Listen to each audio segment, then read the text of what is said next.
taught you to hate the color of your skin? Who taught you to hate the texture of your hair? Who taught you to hate the shape of your nose and the shape of your lips? Who taught you to hate yourself from the top of your head to the soles of your feet? Who taught you to hate your own kind? Who taught you to hate the race that you belong to? So much so that you don't want to be around each other. No, before you come asking Mr. Muhammad, does he teach hate? You should ask yourself, who taught you to hate being what God gave you?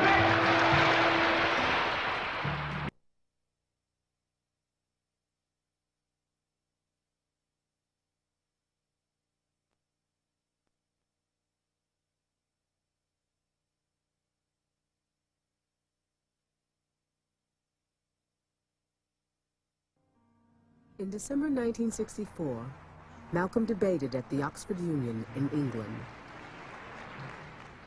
I read once, passingly, about a man named Shakespeare. I only read about him passingly, but I remember one thing he wrote that kind of moved me. He put it in the mouth of Hamlet, I think it was, who said, "To be or not to be." He was in doubt about something. Whether it was nobler in the mind of man to suffer the slings and arrows of outrageous fortune, moderation, or to take up arms against the sea of troubles and by opposing, end them. And I go for that. If you take up arms, you'll end it. But if you sit around and wait for the one who's in power to make up his mind that he should end it, you'll be waiting a long time. And in my opinion, the young generation of whites, blacks, browns, whatever else there is, you're living at a time of extremism, a time of revolution, a time when there's got to be a change. People in power have misused it, and now there has to be a change, and a better world has to be built, and the only way it's going to be built is with extreme methods. And I, for one, will join in with anyone, don't care what color you are, as long as you want to change this miserable condition that exists on this earth. Thank you. Malcolm was always involved somewhere in the struggle. And I remember in January of 1965, Juanita Poitier set up a meeting at her house for the regular civil rights leaders to meet with Malcolm X, to work out the differences between us so we could come from that meeting with a common platform. Once again, A. Philip Randolph was there, Whitney Young was there, Dorothy Height was there, Malcolm X was there, several others were there. Martin Luther King couldn't make it, but he sent a representative. And we spent that day discussing Malcolm's philosophy, the mistakes he made, what he wanted to do now, and how he could get on board the people's struggle that was taking place. In his effort to support a Black United Front, Malcolm accepted an invitation from SNCC, the Student Nonviolent Coordinating Committee, to speak in Selma, Alabama. It was the first time he had traveled south to work with the civil rights movement. And I think that the people in this part of the world would do well to listen to Dr. Martin Luther King and give him what he's asking for and give it to him fast before some other factions come along and try to do it another way. The next week, Malcolm was denied entry into France on the grounds that his presence would disturb public order. By this time, Malcolm began to believe that the forces arrayed against him were bigger than the Nation of Islam. But he maintained his relentless pace. Whenever I saw my father out publicly, you know, from a child's perspective, you know, at an airport, it was an invasion. You know, you're going to pick up Daddy from the airport and there's a slew of photographers and other people and you haven't seen him in 2-3 weeks and all you want is that hug. I was certainly privy to the fact that we were being stalked as a family, that the atmosphere surrounding the house, the cars that would be parked, faces that were familiar to me once upon a time. Their attitudes had changed. The night Malcolm returned from Europe, his family's home was firebombed. Asleep in the house were Malcolm, his pregnant wife, his 4 children. They escaped unharmed. And this was probably the thing that surfacely upset him most, because this got underneath the image of Malcolm, the fearsome, the indomitable Malcolm X. This got to the father and the husband of Sister Betty and their daughters.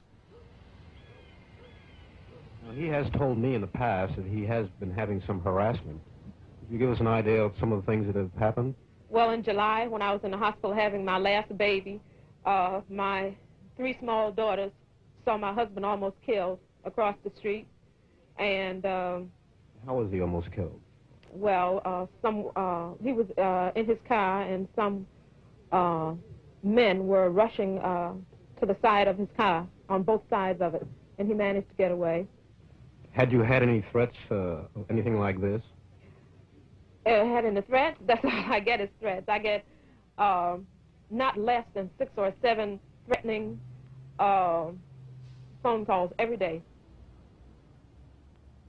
I was surprised to hear that the house had been bombed, but I was not surprised to know that it had been done by Muslims, because I know that's the way they fight. I know that, be that the case, it could not have happened without Yusuf Shah. Could not have happened. It could not have happened except by the Muslims that are there in New York. The Nation of Islam accused Malcolm of setting fire to his own home rather than vacating as ordered by the court.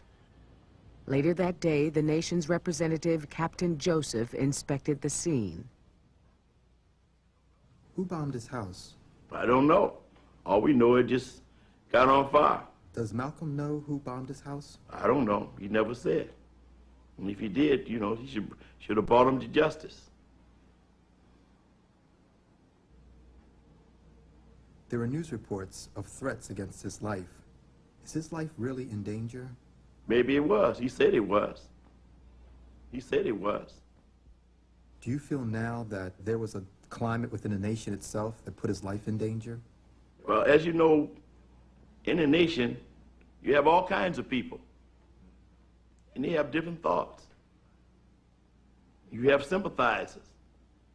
They have different thoughts. You know? And you have people that not even attached to the community. That likes what they hear, but you just can't live the life. Anything might happen. That scare you. So anything could happen. The atmosphere was there. What was being said was there. You see, you got to understand, you know, Mr. Muhammad and what he represented. That's what the people don't understand. I wanted you to know that my house was bombed. It was bombed by the black Muslim movement upon the orders of Elijah Muhammad. Now, they had come around, they had planned to do it from the front and the back so that I couldn't get out. And the fire hit the window, and it woke up my 2nd oldest baby. But the fire burned on the outside of the house. But had that one gone through that window, it would have fallen on a 6-year-old girl, a 4-year-old girl, and a 2-year-old girl. And I'm going to tell you, if it had done it, I'd taken my rifle and gone after anybody in sight. I would not wait. And I say that because of this. The police know the criminal operation of the black Muslim movement because they have thoroughly infiltrated. The only thing that I regret in all of this is that 2 black groups have to fight and kill each other off. Elijah Muhammad could stop the whole thing tomorrow just by raising his hand. Really, he could. He could stop the whole thing by raising his hand. But he won't. He doesn't love black people. He doesn't even love his own followers. Proof of which they're killing each other. They killed one in the Bronx. They shot another one in the Bronx. They tried to get 6 of us Sunday morning. And the pattern has developed across the country. The man has gone insane. Absolutely out of his mind. Besides, you can't be 70 years old and surround yourself by handful of 16, 17, 18-year-old girls and keep your right mind. You can't do it.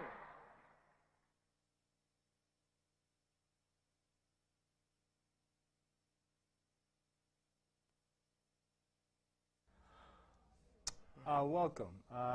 That was Malcolm in 1965, just I think a week before he died.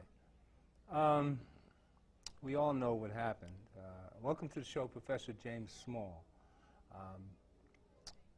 Well, what do you think? What do you think about, you know, after seeing that footage of Malcolm of all and what occurred, Professor Small?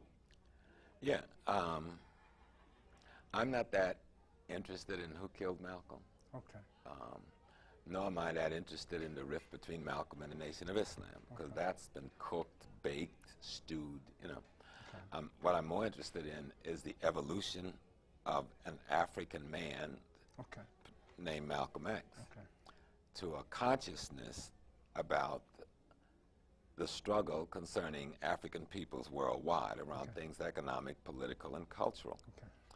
And the evolution that caused the conflict in the nation, or the conflict in the nation was caused by the fact that Malcolm evolved and other elements of the leadership in the nation did not evolve. Right, exactly. They did not evolve ethically, morally.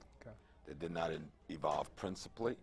They certainly did not evolve in terms of African politics or world politics. And Malcolm did.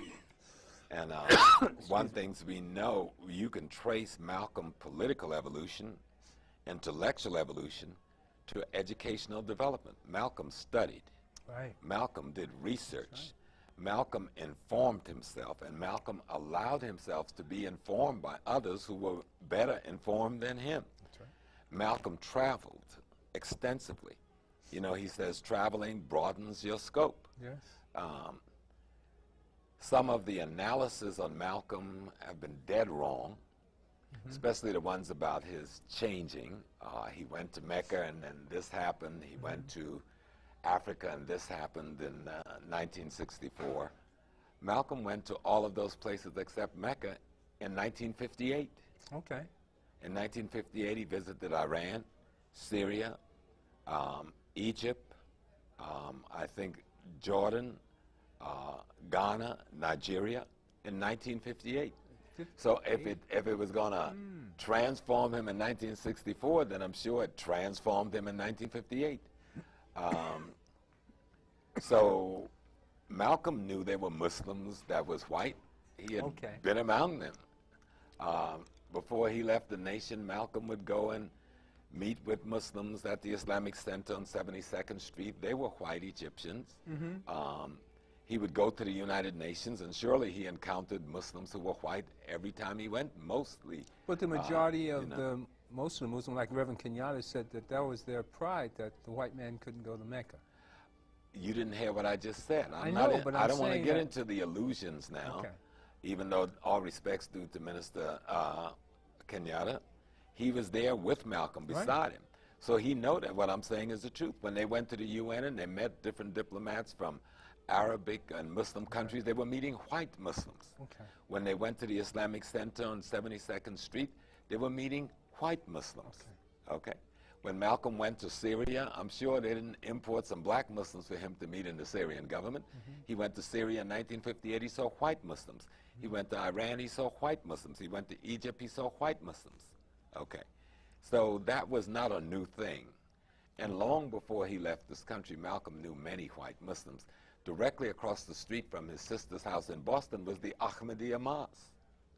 That was a mosque out of Lahore, Pakistan. So he was quite familiar with non-black Muslims long before he had to break with the Nation of Islam. So just to set that little piece to rest. And if he opened any book on Islam, there was none of any significance that I know of at that time written by black Muslims. They were all written by white Muslims and had white Muslims' pictures in there, including the Qurans they were using and the Hadith they were using. So they were quite familiar with that. I understand why he used the analogy he used coming back from Mecca. He was fighting a war with the rulers of the Nation of Islam.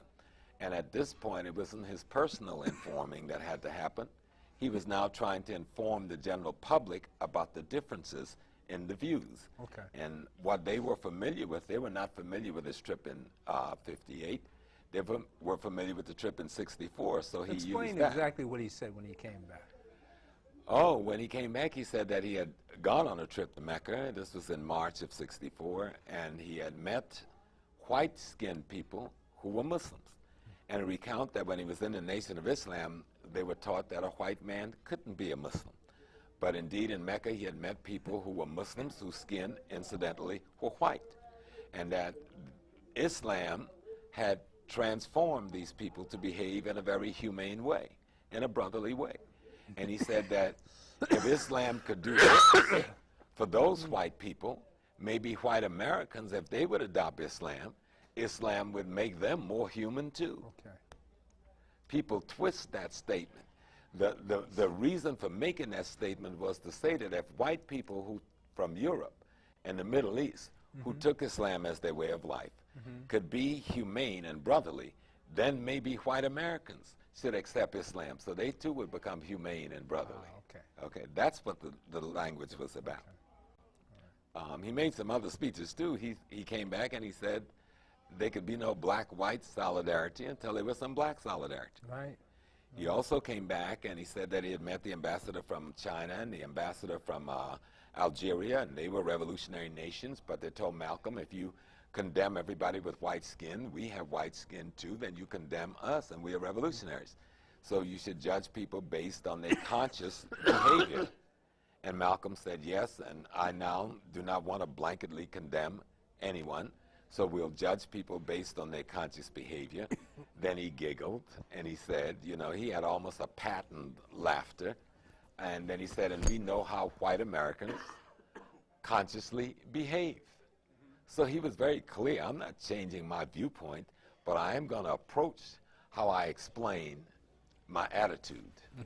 And if any change came, it was the way he explained his attitude about defining the white man, not as the devil blanketly because he was white, but as the devil because of how he behaved. And Malcolm was an extraordinary observer of history and an extraordinary observer of contemporary politics. And the contemporary politics of the white American ruling political and economic elite was anti-black then and is anti-black now. Was based on imperialism and colonialism then and is based on imperialism and colonialism and genocide now. Malcolm's analysis about the wolf and the fox nature of white liberals and white conservatives held true then, and it holds true now. So Malcolm was on the money then, and if we look at Malcolm's analysis, he's on the money now. And so, you know, I think that we need to study Malcolm, study his tape, and the new material at the Schomburg Museum and Library, we need to be ready for that, and when that becomes available to us, we need to begin to really research Malcolm, listening to his words. Malcolm's tapes, Malcolm's writings are all available for us. Let's study Malcolm, and let's listen to Malcolm, and let him inform us of his thinking. And when we listen to Malcolm's thinking, you're going to see one of the most ethically and moral and principled human beings of the 20th century. You're going to see one of the most intelligent political mind of the 20th century. You're going to see one of the most sincere human beings of the 20th century. And because of those qualities, you're going to see one of the most significant political leaders for the African world, ideologically and philosophically, for the 20th century. I thought so. I mean, just reviewing these tapes, it's amazing. What he said way back in 65, 64, it just resounds and sounds like today. You know, it is today. It's a problem we're having today. Right, because Malcolm's analysis was not of an individual. Malcolm was analyzing a system. a predatory system that exploited other human beings and exploit the natural resources of lands that was occupied by other human beings. That system of exploitation is still in place. Matter of fact, that system of exploitation has galvanized itself in terms of, now they call themselves the G7 or the G8. You're talking about white, European, American, Canadian, Australian, and now the Japanese as honorary white. Those capitalist institutions have formulated a worldwide economic policy to dominate the rest of the world. They were in the process of formulating this when Malcolm was exposing them. That's one of the reasons why they killed Malcolm. Malcolm was killed by the combined forces of the federal government of the United States, the colonial powers in Africa, Britain and Portugal, and of course the South African forces that was at that time ruling the apartheid state of South Africa. When he started going to Cambridge and speaking about world revolution, he became under the prey of... Not just going to Cambridge. When he went into West Africa, particularly, West Africa, he went to Ghana. The British was just letting go of Ghana, haven't till this day let go of the economy of Ghana. He went to Guinea. The French was controlling Guinea. He went to Senegal. The French was and still is controlling the economy of Guinea. That's right. He went to Nigeria. The British was just letting go of the political power in Nigeria, but still controlled the economic power in Nigeria. He went to Saudi Arabia, and he met with Prince Faisal, King Faisal. And he was the first one that suggests to Faisal and the Arab world the use of oil as a political instrument to get changes in American policies towards the Arab world. He was raising the question of the violation of African American human rights at a time that America was jockeying with Russia to be the leader in the world in terms of moral and policy and ethical policy and ideological policy, at a time when the rest of the world was signing off on the UN Declaration of Human Rights, and America had refused to sign it. So he was exposing America as a hypocrite. And he was exposing America at a time America was challenging Russia for ideological influence over the world. That was a great threat, because he was at that time threatening America's economic, political, and philosophical place in the greater world. So and that made him dangerous. That's why. All right. How have we benefited by Malcolm's life? I mean, as an example, I mean, I'm sure you've grown tremendously just talking about it, just being around. Well, I think we benefit from Malcolm greatly, because when Malcolm came on the scene... How do we reach the kids with Malcolm's ideas? We have to use the technology, the information technology of today. We're not using it very well. Most of the media in the country are in the hands of whites, conservative, anti-African exploiters. Most of the media are controlled by the same people that Dwight David Eisenhower, the former president, referred to as the military-industrial complex, those rulers.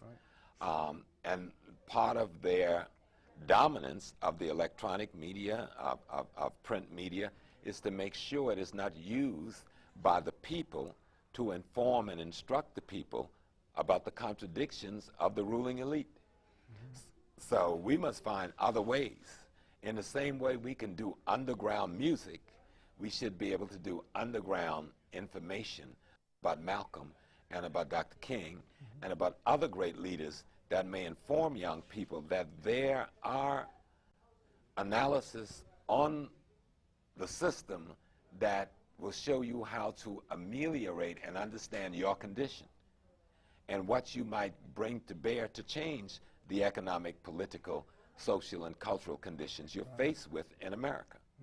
The work has been done, but how do we get Malcolm's analysis out to the general public? How do we get Dr. King's analysis out to the general public? How do we get Malcolm's speeches where he deals with the historical relationship between yesterday and what is happening to us right now. And what we must use, we must talk to the young rappers, those in the hip-hop world who do have some medium for reaching the youth. They have to take some responsibility. They are able to make money thanks to the work of Dr. King and Malcolm, but they're not using the money they made thanks to the labor and the sacrifices of those men to then inform and instruct and give leadership along ethical, moral principle lines to the next generation. So there's a responsibility on all of us, on those of us in education, those of us in media, those of us in the music industry, those of us who are entrepreneurs. There's a responsibility on all of us to instruct and inform the next generation and to do intergenerational transmission of knowledge that has been given to us by Malcolm and other like leaders. You're the classic example of the Father of the Year. We were just talking about the program that's coming at Common Avenue Baptist Church June 13th, Father of the Year. I suggested to the committee that you be awarded the speaker since of your experience raising 5 kids in New York City, and that's a small miracle in itself. Coming up, your oldest child is, your oldest young adult is how old? 36. 36. And my baby is 22. Now, what's the secret to doing that turmoil? I mean, there were a lot of turmoils. I mean, most of our babies were directed towards the prison industrial complex or the drug scene. And how is it you managed to get all 5 through all that maze, that slave mentality? I'm proud of them, but we taught them a lot of history. They were involved in everything we did. Every year of their life, from the time they came into the world, they had to go to Malcolm's grave on May 19th and celebrate Malcolm's birthday and be a part of the pilgrimage. That was a holiday, the only holiday we celebrated in our household. I took them to every lecture I could take them to, every rally I could take them to, every seminar I could take them to, African history, African politics. I had videotapes, audio tapes that we listened to at home. Dr. Clark, Dr. Ben were godfathers. As a matter of fact, Dr. Clark is the godfather of my youngest son. Dr. Ben, Dr. Jeffries, Dr. Scobie, Dr. Shashi McIntyre. These are all people they grew up around because I made sure they were around those types of people. I'm very proud of them. All of them have finished college. The number 2 and number 3 girl working on PhDs in education. The oldest boy and the youngest boy are working on masters. One in education and the other in finance and management. But the key to raising children is that you cannot raise them yourself. The key to raising children is you have to reach out to other brothers and sisters to help you raise children. My kids all grew up on 147th Street between 7th and 8th and 148th Street between Common and Amsterdam. And like you know, in those areas there were a lot of drugs, there was a lot of gang activity during the period they were growing up. But I did not let them become a part of that socialization to the degree I could keep them out of it. But going to school every day, coming home every day, being on the block, they were influenced and they were affected to some degree, like all of our children, by the ecology and the social ecology they were growing up in and a part of. But one of the things that I think help us greatest, besides having the history and the tapes and the videos and taking them to rallies, all of those things help. But being able to call in brothers like Brother Lionel from the First World and Brother Sam and Dr. Leonard Jeffries and Dr. Scobie, Sister Jeannie Bain, Sister Jerry Price, Sister Shashi McIntyre, those people all helped us raise those children. A village to raise a child. Yeah. And then I have this extraordinary wife of 32 years, Dr. Carol Tundu. And she's a doctor. Yeah, she went to medical school after having had all those children. And still found time to be a mother to her kids. So it's a question of family. Family is the foundation of the world. Yes. You've got to fight to build family. And despite contradictions and crises that may come between the male and the female when there's children involved, then you have to fight to hold family together and to resolve contradictions to keep the unit going and to build on expanding the unit, which is the family. and then you have to be in a social environment where you can create the kinds of socialization necessary, and you can't do that unless you can bond yourself with other African peoples who are trying to build family. It is the extended family that was the key. At first, it's the nuclear family that begins the process, but the extended family is the key to how you are able to bring children through. You find any group, and more of our children avoid drugs in prison than those who get caught by it. But the media, both print and visual, focus on those who get caught in the contradiction. But when you go to Hampton University, where my kids went to school, it's full of black kids. You go to Tuskegee, it's full of black kids. You go to Howard, it's full of black kids. You go to Temple, it's full of black kids. So our children, by the tens of thousands, hundreds of thousands, are going to colleges all over the country. And every white college in America have more than what they consider to be their quota of young black men and women. And they're graduating, and they're going on to graduate schools. But the media don't focus on this. So the majority of African-American children are graduating from school. We are being hurt greatly in the inner city with the new standards and testing process and the other kinds of things that the union are in conspiracy with municipal governments to put in place to abort our children getting high school diplomas. And when their children was in these inner city schools, we didn't have all of these exams and elimination processes. But because our children are now the dominant population across the country in the inner cities, and the teachers in the inner cities across the country are still predominantly white racists who have not demonstrated any love for our kids, that we are not, and the governments of most cities in America are basically white racists who at many times don't live in our city except to establish residency to run for political office. And so our lives are being run by the same white racist organizations and populations that have done everything in their power to keep our children from competing with their children in the economic and political marketplace. And if you cannot get an education, you are not going to be efficient or proficient in competing in the economic and political marketplace with white America. That seems to be the, how do we get to these kids with the, the pants hanging down and well, all the problem difference? Isn't the pants hanging down. The question that needs to be asked is why they've put their pants there. Why are they rejecting the culture that we are forcing them into? And maybe if we study our children and listen to them, we will see that the rebellion against the status quo is the most normal thing for a human being to do. The status quo is about destroying their consciousness. The status quo is about destroying their self-esteem in the school systems. The status quo is about denying them access to jobs based on the color of their skin. The status quo is about stereotyping them negatively on every television show in the country. That's... Even when you have these black comedians on television, if you watch the black comedian and you watch the white comedian, the black comedian show is all about dissing and putting down one another. You look at the white comedian, he's telling social jokes and making social commentary that helps improve their resolution of the contradiction they're citing in the sitcom. But in ours, the issues that we're dealing with all involve self-demeaning processes. And so they're making money. Even Stephen Fetchit was more positive than a lot of what we are seeing in media today. Stephen Fetchit was a very intelligent, very pro-African, pro-black individual. Most of these people are not. Okay. Stephen Fetchit did not have the opportunities nor the parameters to work in that these people have. He had an excuse why he had to perform in that manner. There is no excuse why these people have to do what they're doing today other than for greed and out of ignorance of self and history of their people. Oh, that's what sells. No. Whatever the media push will sell. Right. That's what they chose to market to black people. All right.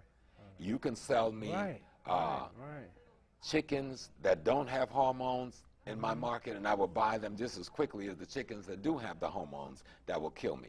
But since what you present in my supermarket is the chicken that has the hormones, and I want to eat chicken, and I don't know the effects of these things, I will buy it. You could just as well put what they call range-raised chickens in my supermarket, and I would buy it. It is what you present to the population on the print media and on the electronic media. The people will migrate to anything, especially the positive things. But if all you're giving black folks is negative and there's a yearning to see black faces in high places, that's who people will tend to watch. And Malcolm talked about these things. No one put together a program to change the white racist attitude in this country. What we did was to force black children to come under the dominance of white racists in the school system. Right. We integrated our children under the tutelage of white racists, but we did not change the disposition, the attitude, or the level of intelligence of the white racists. And so the damage that is coming upon our children in the school system, the children are rebelling against both the school system and us who have forced them to go in those school systems. Hip-hop culture is a culture about rebellion, but the same white racists who control the music industry have used their money to dominate, you know, have used their money to twist even that rebellion. All right, and we've got to be conscious Let's of go that. to the roll-in that we have in number 2. So, you Victor? know, when we go to Malcolm, Are you there? you know, we'll realize that Malcolm was looking way ahead. And Malcolm was able to analyze these things. Let's get Jeffries on the set.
For the children, this red, black, and green flag is the flag of our nation, and that's why it drapes Malcolm's grave.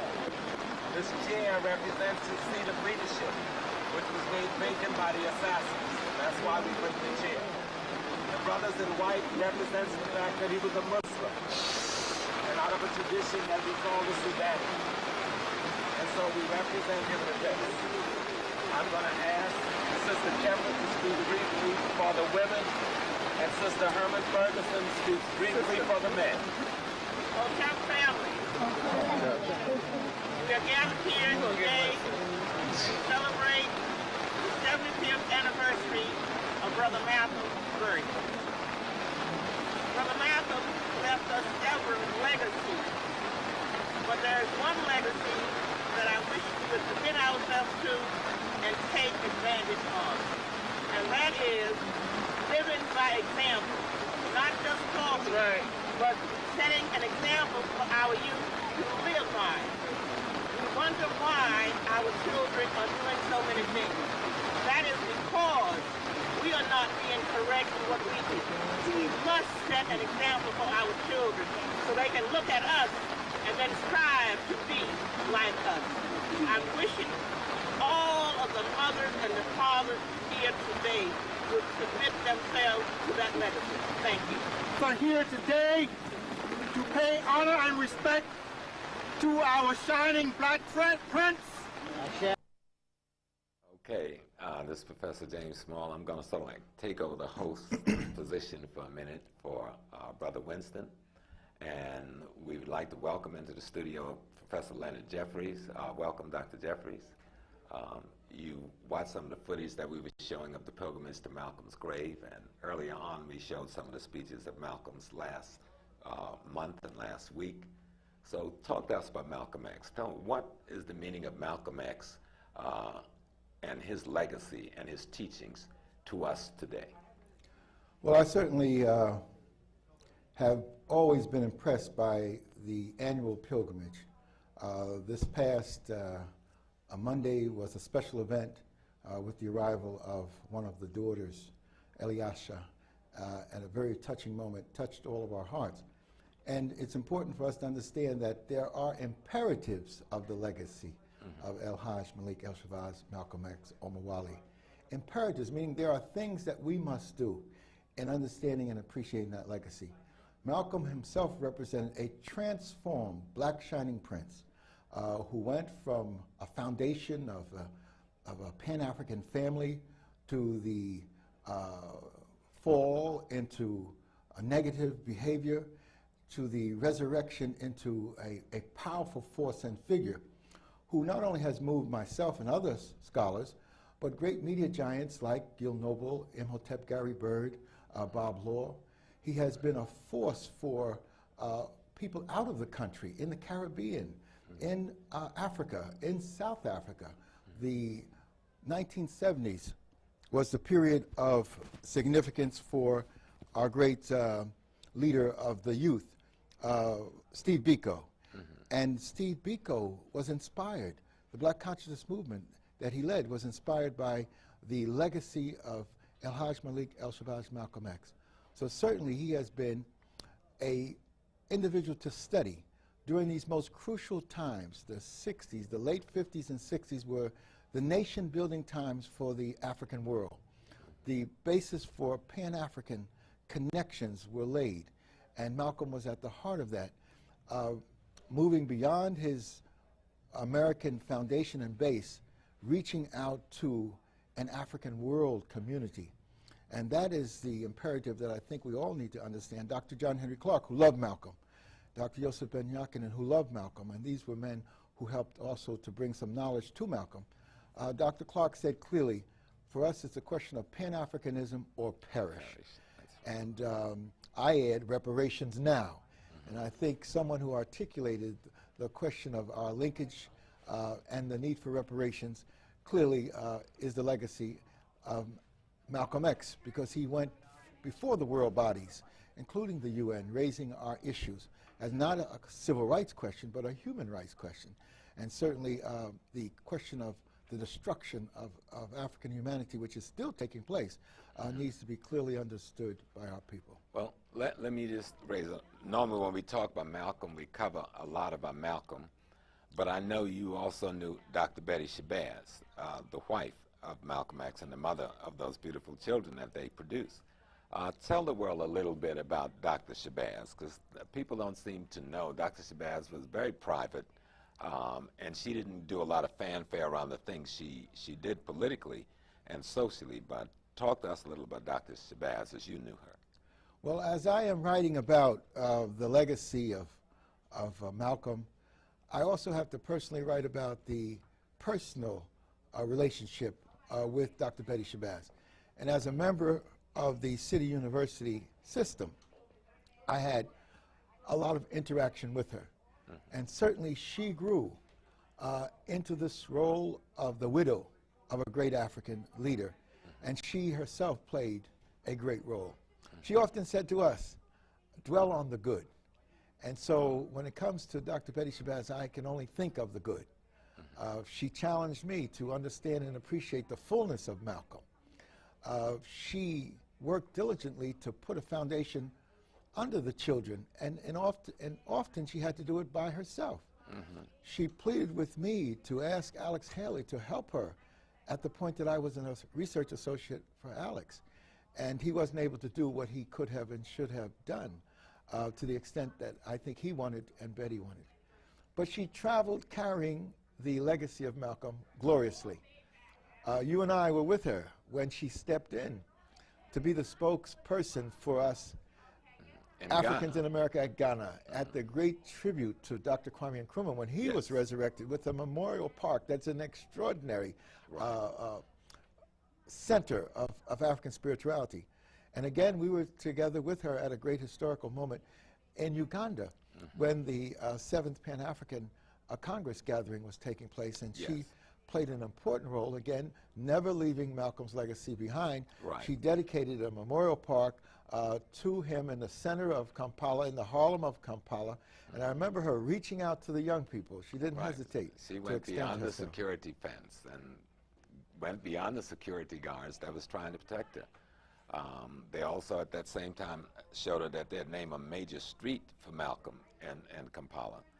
And when she was getting in the car to go to the airport, her last assignment was, do not leave here without writing a resolution asking that conference to declare Malcolm a hero of World Pan-African Movement, which we did and presented, and it was unanimously voted in at the behest of Dr. Shabazz. She was an extraordinary woman. To be the wife of Malcolm X during the days when the police would break into their apartments, when they were under constant surveillance, when their house was being bombed, when their lives were being threatened on a daily basis, and to maintain your decorum as a wife and a mother is an extraordinary feat for a woman. And I want people to know that we should never, ever neglect or forget Dr. Betty Shabazz and her role as the mate of Malcolm X, because surely Malcolm would not have been able to have accomplished the things he had accomplished if he hadn't had this woman as his wife. And I think she set a standard for the type of behavior that a widow of a great leader should maintain. And that standard I felt in her presence, and I felt when I realized the activities that she was participating in, and you yourself went to the Caribbean with her. Right, we went to Grenada a few months before she died to celebrate the birthday of Malcolm's mother, and we went to St. Andrews Province and St. George's Province, where the family was from, and she and I both spoke at rallies that was attended by an overwhelming amount of people. And I remember after I got through speaking, I would open up for her doing the historical piece. And when we got back to the hotel and at dinner, she says, Brother Small, sit down. You need to calm that down a little bit. You're a little bit too radical. You can't accomplish anything if you make everybody upset and everybody angry. You have to put it in a context where people will receive your wisdom. Otherwise, you're wasting your time. That was her wisdom to me, and I altered my way of delivering political and historical speeches based on what the critique and the analysis of Dr. Shabazz. But while we were in Grenada, she did a number of other things. We did television shows together, radio shows together, talking about Malcolm, talking about the family. The population in Carriacou, one of the outlying islands, held a whole day to celebrate her and Malcolm. We know the work she'd do in Detroit with the Malcolm X Academy, and in Newark with the Malcolm X Academy there, and other schools, at Boys and Girls High in Brooklyn every May 18th, at Bishop Charles Church every May 19th, the money she raised for the school that's there at Charles Memorial Chapel. These are things that she did and made no fanfare about, and a lot of this was done with her personal monies. You know, with her personal monies, as well as the money she would raise in fundraisers for these institutions. Well, it's significant that both of them are together now, that we are continuing to pay our respect and rededicate ourselves to the struggle. It was wonderful that Brother Roddy was able to come, Rodnell from Boston, and that our beautiful sister Eliasa was able to come and bring the roses and plant them on the gravesite of her mother and father, spiritually connecting with all of us who feel we have an obligation and a duty to uphold this enormous legacy and make it real for our people. Right. Let me just bring the people up on that. Yesterday, when we went to the grave of El Hajj Malik Shabazz and Dr. Betty Shabazz, in the middle of the ceremony, when I was about to call forth a woman who was a friend of Dr. Betty Shabazz and who had worked in the organization with Malcolm, Sister Jean, I decided to give a short speech on Dr. Betty Shabazz. At the end of that speech, Dr. Jeffries touched my shoulder and says, there's one of her babies. And out of this massive crowd of hundreds of people with a bouquet of red roses stepped Ilyasah Shabazz. And the people was just stunned that the daughter of these two great leaders would present herself in the middle of the pilgrimage ceremony and very humbly ask, could I put the flowers for my mother and father, and may I say a prayer for my mother and father? And very quietly did so with the greatest of dignity. But it sent an electricity through those people yesterday. Just you could feel Malcolm and Betty in that young lady as she walked in there, and the dignity with which she entered and left. Yes. Was extraordinary. But it made you look back to the dignity that Malcolm and Betty carried themselves with. And I can still feel her presence. And then most of us need to understand that she has authored a book, Growing Up X. So we have a chance to feel how she felt in living with the legacy of her father. And for those of you who haven't read Growing Up X, I hope you go out and buy it. It's Growing Up X by Ilyasah Shabazz, the daughter of Malcolm and Betty Shabazz. You'll love the book. It'll give you some new insight on the Shabazz family.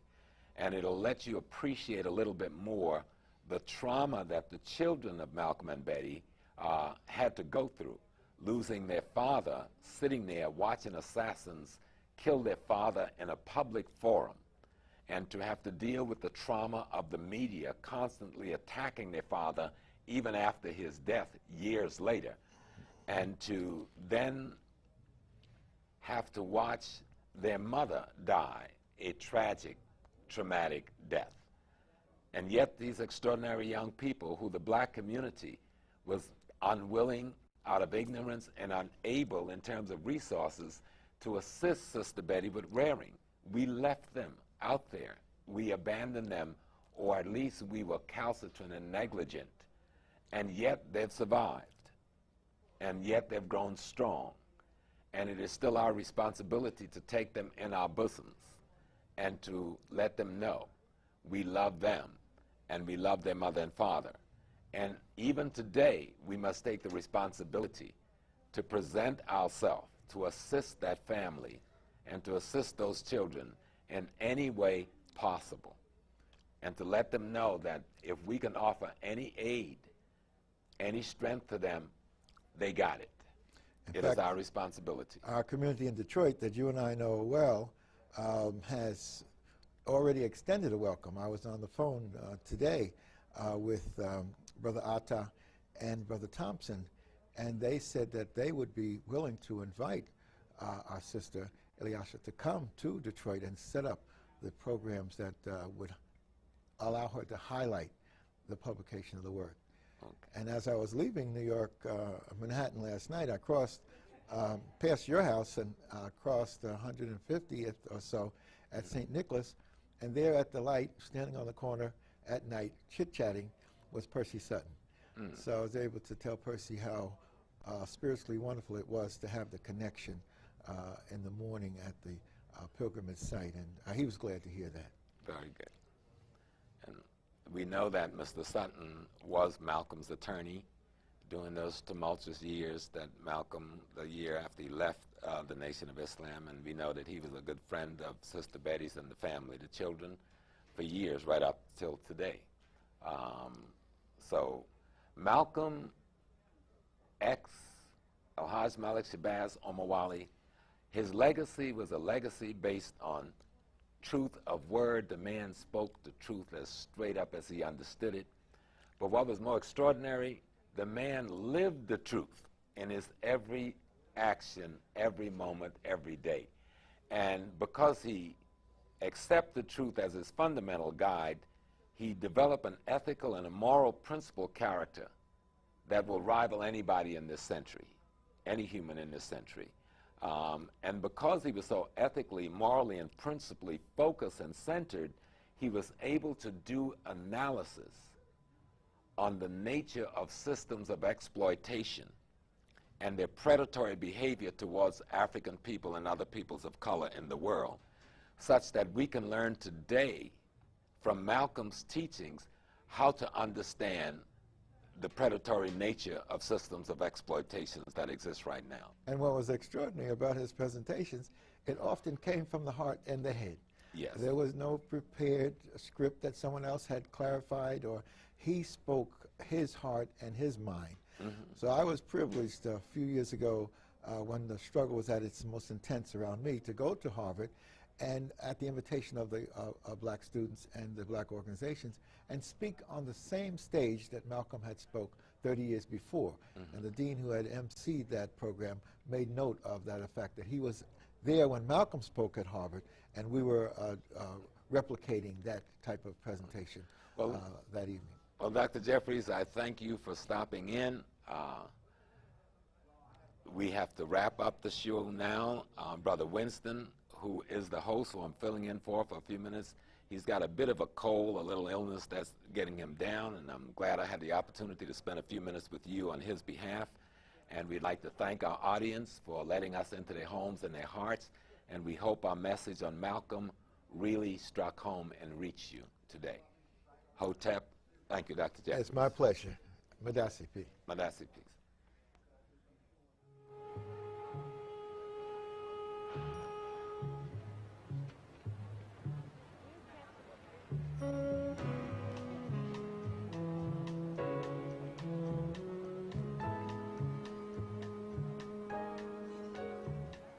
Who taught you to hate the color of your skin?